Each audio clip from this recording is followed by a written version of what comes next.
Welcome to lecture number 3. Lecture number 3, after the definitions and after having gone into art, literature, and landscape, we go to now discuss the laws, legislation. The title of this lecture is, the title that I propose is The Right to Landscape, Landscape and Legislation. Discussing the right to landscape, I want to warn you and I want to suggest you the role of citizens and communities to understand the landscape, protect landscape, enhance landscape, repair landscape that are not working. So we go to a more detailed and a more scientific question going around the landscape. And here, the support of your teachers will be very, very important. I start with Italy, as usual, because landscape has been defined an identity of Italian nation. Landscape has been very important, a protagonist of a very advanced legislation of our nation, of our country. But in Italy, the awareness of the values of landscape has a long history. We can go to, or even back to Raphael, who was defending the heritage, the Roman heritage, suggesting the Pope to be more careful and protect and raise the awareness of the value of the past, which was a real important element in ancient Rome and as well in Renaissance Rome. According to Benedetto Croce, which was the Ministry of Public Education in the first years of 20th century, landscape is the material and visible representation of the homeland. In 1920, Benedetto Croce, as Ministry of Public Education, was the author of the first proposal of law for the protection of the natural beauty. So it was the landscape was not a word which was used, but natural beauty. And so after his attempt, which was not successful during his time, we have inherited the idea of natural beauty. And finally, a law in June 1939 was approved. It was the first stone of this attention of our state towards what we call today landscape. The law was carefully describing the natural beauty as immovable things that have conspicuous characters of beauty or geological relevance. And they were listed into villas, garden, parks, which stand out for their uncommon beauty.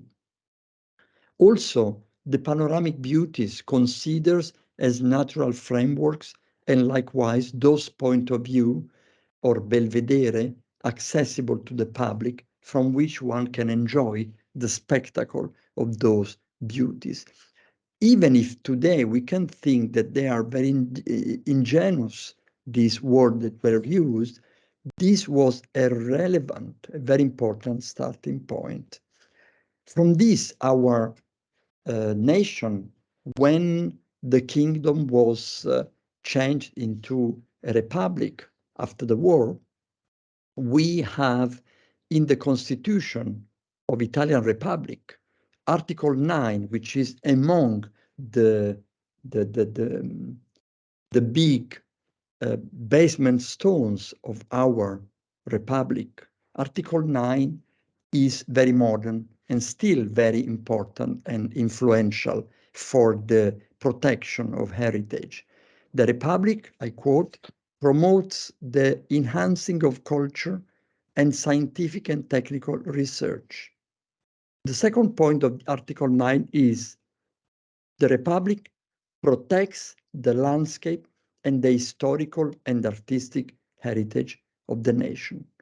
So, first of all, I want to suggest that when we talk about landscape, we have to go to talk about cultural and heritage. Landscape and culture, but also scientific and technical research, which are important tools, important elements to grow in the awareness and in the capacity of understanding, describing, and then protecting our heritage. They are important cornerstones of any nation, not only Italy. In fact, we can say the landscape is the expression of the common cultural heritage of a people, of its identity, whose character derives from the action of natural human factors and their interrelationships.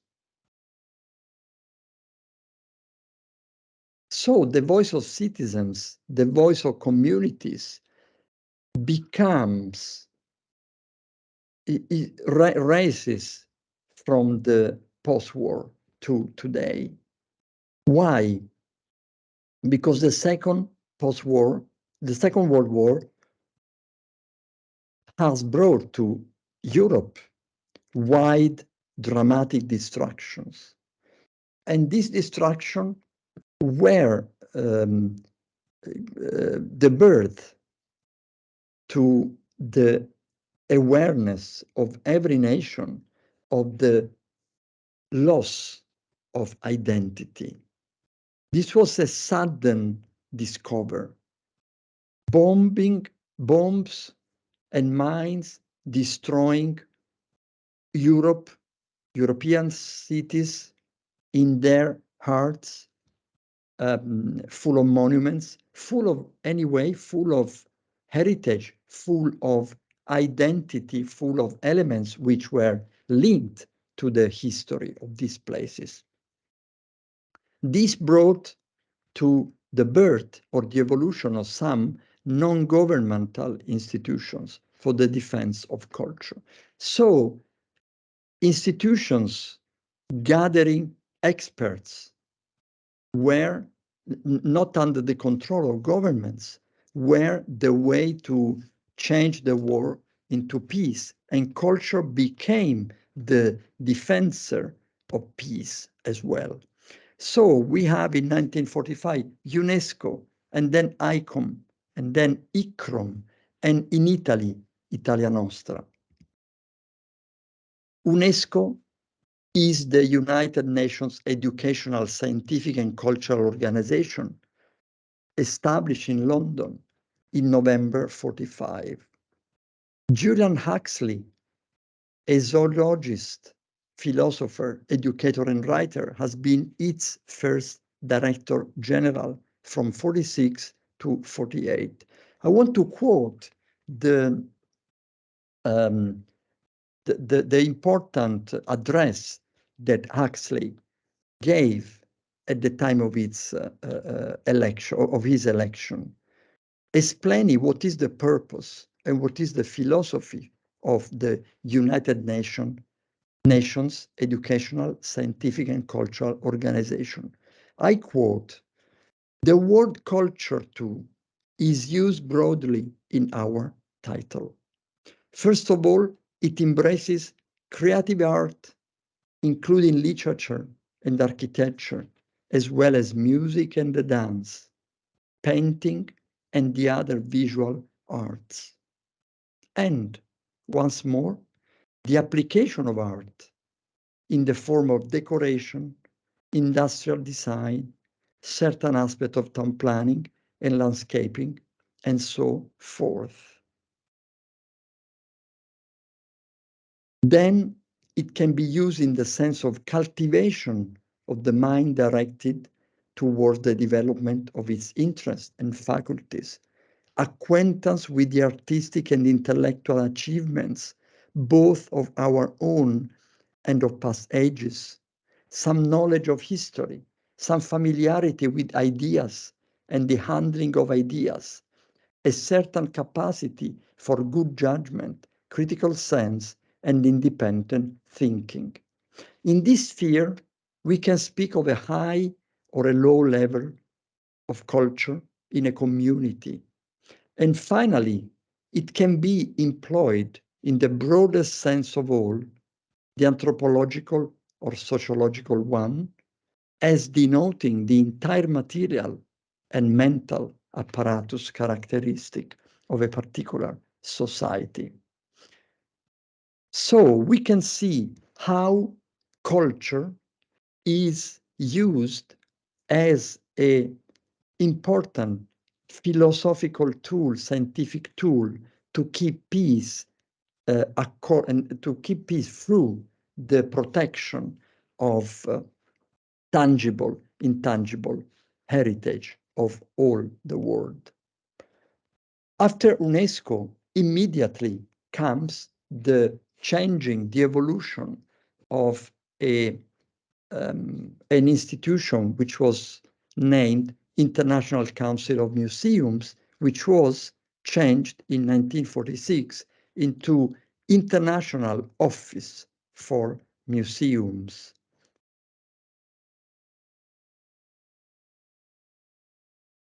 ICOM is the international organization, I quote, of museums and museum professionals, which is committed to the conservation, continuation, and communication to society of the world's natural and cultural heritage, present and future, tangible and intangible.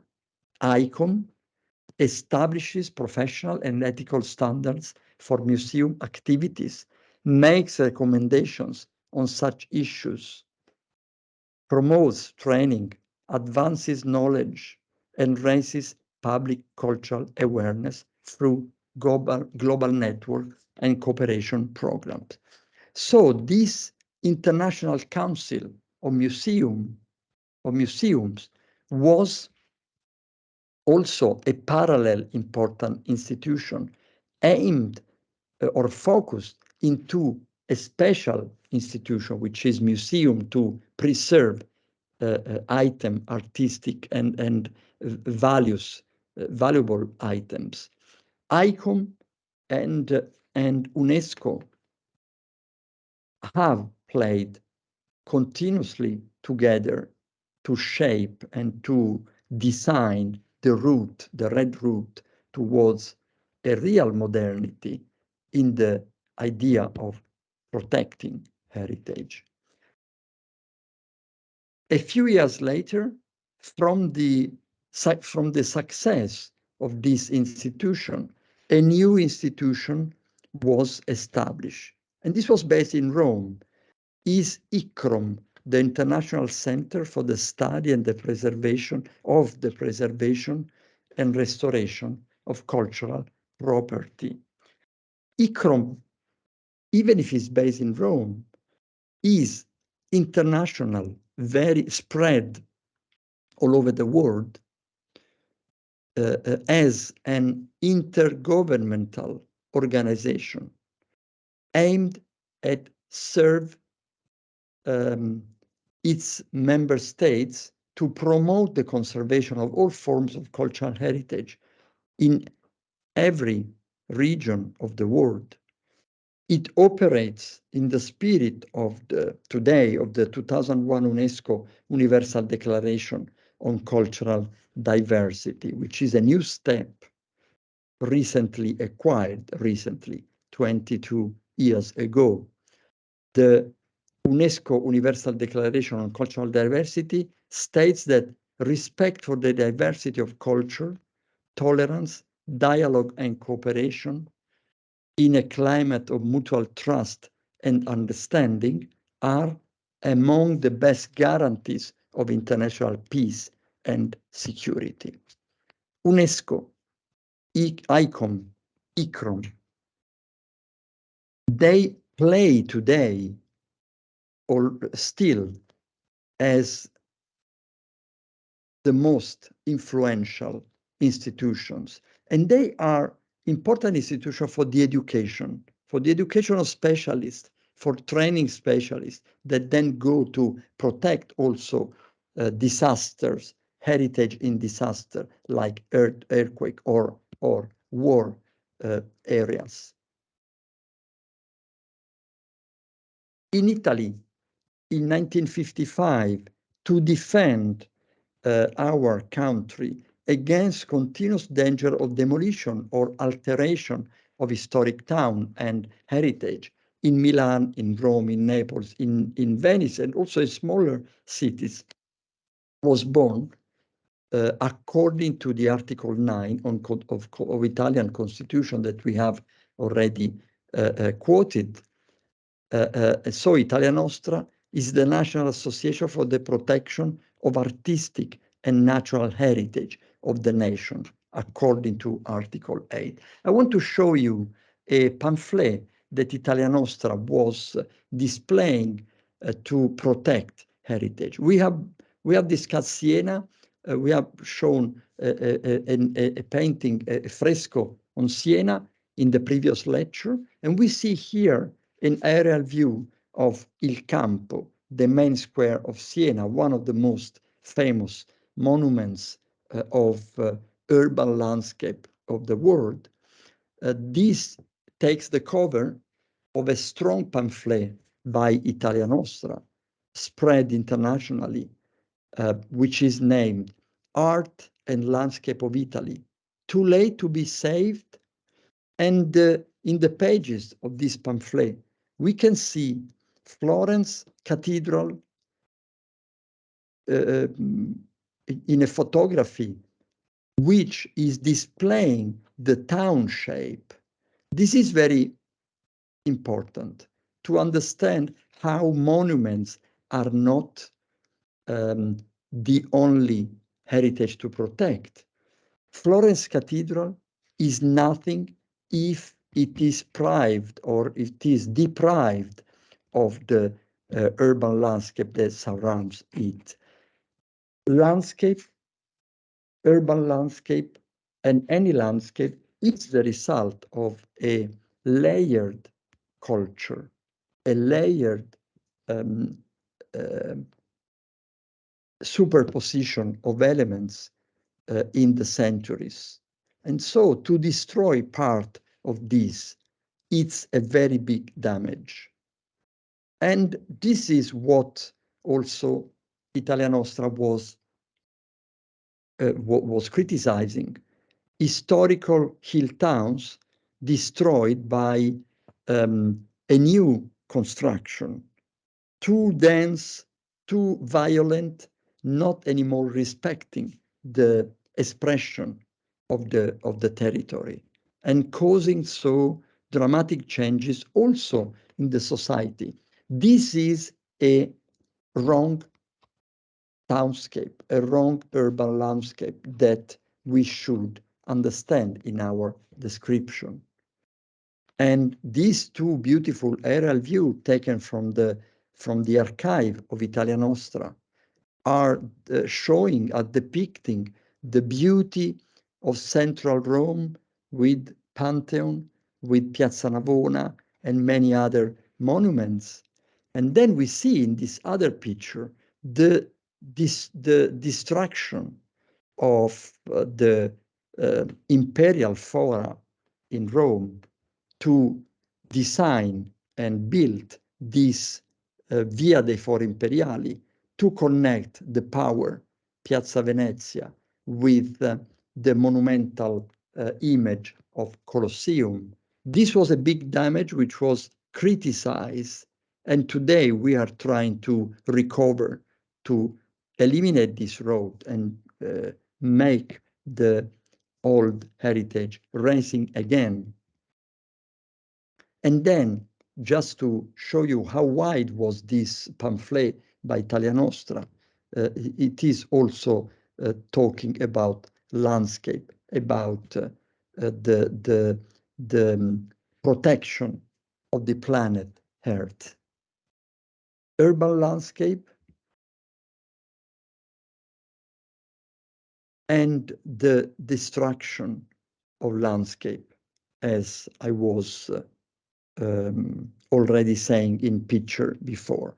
So this collection of pictures, this collection of, uh, of descriptions made a big impression in the 60s and were helping to start an educational training and start a process that was, I cannot say successful, but was very important to raise the understanding, the awareness of the value of landscape or of heritage. And this brought to a growing culture that is still important today.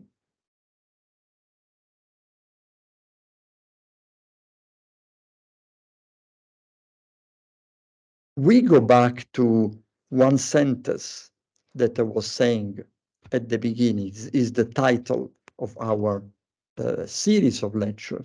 If we remember, or if we agree that landscape is a common European identity, we understand how important was European Union when it was the action of European Union reaching after many decades of pressure and education to culture and landscape. European Union was finally approving European Landscape Convention, a, a changing point, a changing time, really providing a new important movement all over Europe. Europe was united by this idea of having a common ground, a common culture, respecting the differences of every province or every region of every nation. I quote the new modern definition of landscape approved in the European Landscape Convention. Landscape, I quote, is a key element of individual and social well-being. It contributes to the formation of local culture, and it is a basic component of the European natural and cultural heritage. It is an important part of the quality of life for people everywhere. So please add this definition to the previous definition that I gave you in lecture 1, and add also the definition in your country, in your dictionary, to understand how in 2000, Europe finally, after a long, long effort of scientific research, scientific training, and also education, reached a new definition, much more comprehensive, which was also the starting point of an important evolution that I will describe here and in the following lecture. Article 1 of the Convention gives the definition of landscape, means an area as perceived by people whose character is the result of the action and interaction of natural and or human factor. This perception by people is a real revolution. People, communities become become the other part, the third part, very, very important to contribute to become protagonist of the protection of their own heritage. From the articles of the convention are very, very important. I can't go through them, through all of them. I can suggest you, and I give you the link to read all the convention. I just make some comments. Not by chance, the European Landscape Convention was approved and signed in Florence, in a Florence Convention in the year 2000. it was in a way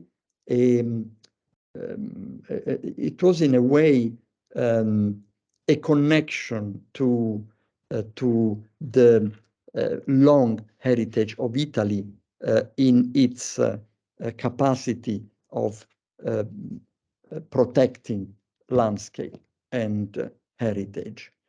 But the comment that we can share is the European Landscape Convention is the first international treaty to be exclusively devoted to all aspects of European landscape. So I go to the beginning of this course, of this series of lectures. I said, is landscape only the beautiful landscape? Is landscape only the postcard, the celebrated landscape? Not at all. The convention is applied to the entire territory of the parties and covers natural, rural, urban, peri-urban areas. It includes land, inland water, marine areas. It concerns landscape that might be considered outstanding as well as everyday or degraded landscape. Be very careful here. Not only outstanding landscape, but everyday landscape, the one that we cross every day in our normal life, going from home to school, going from home to work, going from home to playgrounds, or degraded landscape. So we need to consider that degraded landscape are in the need to be repaired. So the convention is aimed at the protection, management, and planning of all landscape and aimed at raising awareness of the value of a living landscape. Remember, landscape must be alive and not confined into a museum without any life. So now I think I can just leave you these other detailed definitions proposed by the convention, definition that you can discuss with your teachers, because the convention gives a careful legislation which is a follow-up to the understanding or the awareness of the values. So that the convention establishes a landscape policy, a landscape quality objective, a landscape protection, a landscape management. In this case, the management means action from a perspective of sustainable development to ensure the regular upkeep of a landscape, to guide and harmonize changes which are brought about by social, economic, and environmental processes. But also there is a landscape planning. So not only protection, but an active protection or action into the management of a living landscape, and also the planning of landscape to enhance, restore, or create new landscapes. So the convention is a wide tool that gives the lines to intervene into landscape. So I just quote the other elements that we can find very modern, very important result of the European Landscape Convention. Awareness raising is in the title of this series of lecture. Helps to raise awareness of the values through training and education. And this is what we are doing. So education to landscape, training to landscape becomes a very modern tool, very modern element to be brought in the schools from kindergarten to universities. Then there is a process, more scientific, of identification and assessment of landscape and its values. There is, it's listed and regulated and ruled landscape quality objectives. And then there is the implementation. So the planning of landscape, also the designing of new landscape according to the modern need. In Italy, as in many other nations, the convention was really, of course, important, but Italy, according to its tradition, had a parallel way. So Italy recognized the value of landscape already before, since 1920 and 1933, 39. So the result of our legislation during the different decades from the unity of Italy on um, was assembled into an Italian code which calls for the institution of a national observatory for the quality of landscape. Our code is composed by two books. The first book is on